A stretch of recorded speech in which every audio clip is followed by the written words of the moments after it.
y cwestiwn licen ni ofyn i merched Rhwydwaith, right, yw beth yw'r peth mwyaf, beth yw'r gair, embarrassing sydd wedi digwydd i chi? A rheswm fi'n gofyn achos mae hwn wedi digwydd i fi, spel yn ôl, o'n i'n cerdded tipyn ac o'n i'n cael penglin tost, so i'r doctor, right? A wedyn mewn spel, goffes i'n ôl doctor achos ni'n yr oedran, a ti'n bod lwmp, yn dy fe? A i'r doctor lwmp mor dy fi, a peth nesaf mewn cwpl dynodau, ges i apwyntiad doctor i fynd i gael x-ray yn Aberystwyth. Ac o'n i'n meddwl, waw, mae hwn yn gret, mor gloi. So es i mewn i Aberystwyth, o popeth yn iawn gyda llaw, right?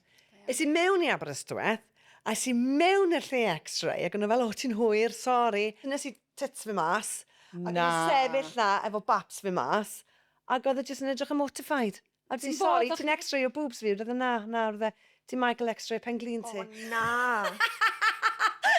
A beth oedd e? O'n i jyst wedi cael yr peth yn wrong. A fi'n gweld e nawr, y Morrisons rownd y fruit and veg, a fi fel, o. A be wedys ti o'r safynus sy'n mynd un teth gyda wel am lun ni. So fi jyst yn meddwl, oes na rhywbeth embarrassing wedi digwydd i rhywun arall? Can anyone beat that one?